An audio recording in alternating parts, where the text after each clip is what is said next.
Hey there everyone. Today I want to go over, are we kind of going overboard with our prepping supplies? And that's more of the new kind of you need to buy this prepping supplies. With prepping becoming more mainstream these days, it's both good and bad. It's good because more people are getting interested in preparedness, and which means less people for us to have to worry about. But it's also bad because everybody's looking to capitalize on this. It could be the fear-based marketing stuff where people that are just getting into preparedness see this, buy this now or you're going to die, or this guide could save your life. And we all know that's not true, but when you first get into this, you fall for that, and they don't really care whether it saves your life or not. They just want your money. The same is true with some of these prepping supplies. Everyone just kind of wants to make a buck off of this stuff. So I get emails all the time asking, what about this product? What do you think about this product? So I want to go through a few of these. And keep in mind, as we go through this, I'm not bashing any of these products. I have quite a few of them myself. But there's some that they fall into the fun and interesting category, and then some fall into the useful and necessary category. And some kind of fall in between both of them. But we can't forget about the basics of preparedness. And some of these supplies, these tools that have been around forever and withstood the test of time, those are going to be the better tools no matter what we decide. This right here is one that I've got is kind of a good example of that. It's a hammer, it's a multi-tool, it's pliers, it's all sorts of stuff. And this is actually pretty decent quality, but it's not going to do the things that a real hammer can do. It's not going to be able to cut like a real knife can cut. This is decent quality, but who knows how long this stands up. It's got a kind of a plier type thing right here. But my whole point with this is, while this is neat and gadgety and all that stuff, it's not a hammer. It's not a pair of pliers. It's not going to do the things. It might be able to pound in a tent stake or something like that, but it's not going to, you're not going to be building a house with this. Not very quickly anyway.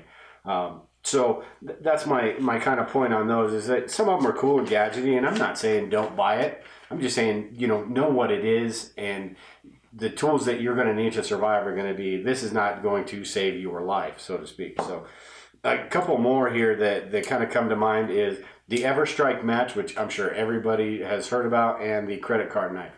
This Everstrike match to me is absolutely useless. Some people might disagree. Some people might have them on their keychains or whatever.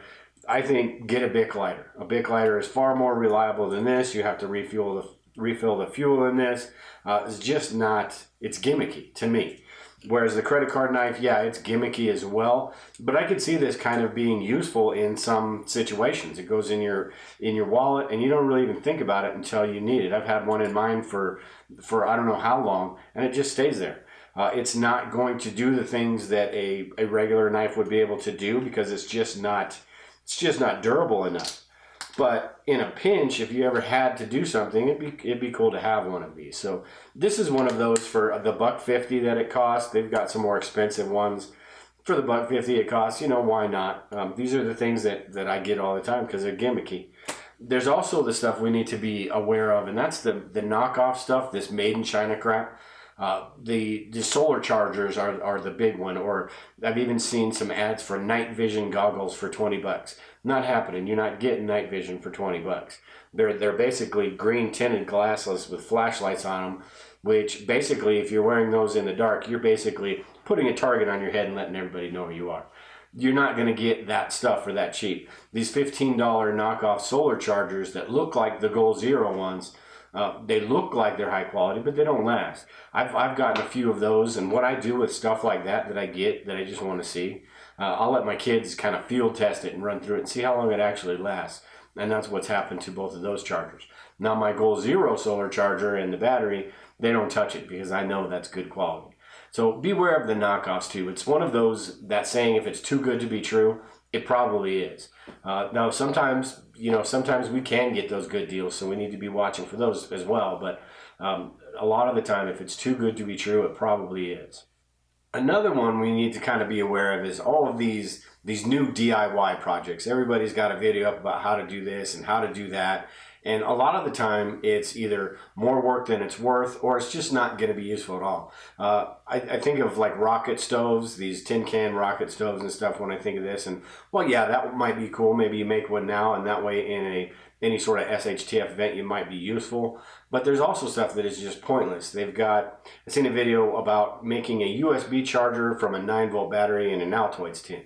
A lot of work, and it just to me is kind of pointless. I would, get a solar charger. That's all you got to do, and problem solved. Making cordage out of a 2-liter bottle looks cool, looks interesting, but get some cordage, have some paracord. I mean, all of that stuff. It's really, if you want to learn this stuff, it's great. But to depend on that stuff, you really don't want to do that. If you want to depend on something, get a hammer, get some paracord, get the stuff that you know is going to work, that's been tested, that works. Not this gimmicky stuff. The gimmicky stuff is fun. It's kind of cool to see how it works and what it is. But the tried and true stuff is going to be the stuff you want.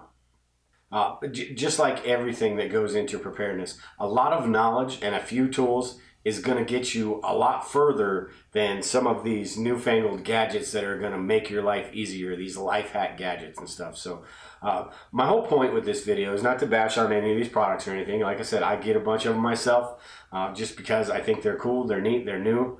But don't forget about the basics, and don't forget about the things that actually will save your life. The stuff, the food, the water, the knowledge, all of that stuff that's really going to come into play when something like this is gone or this breaks. What are you going to do at that point? Or your wonderful Everstrike match won't light at all, and you didn't have a Bic lighter because you have this.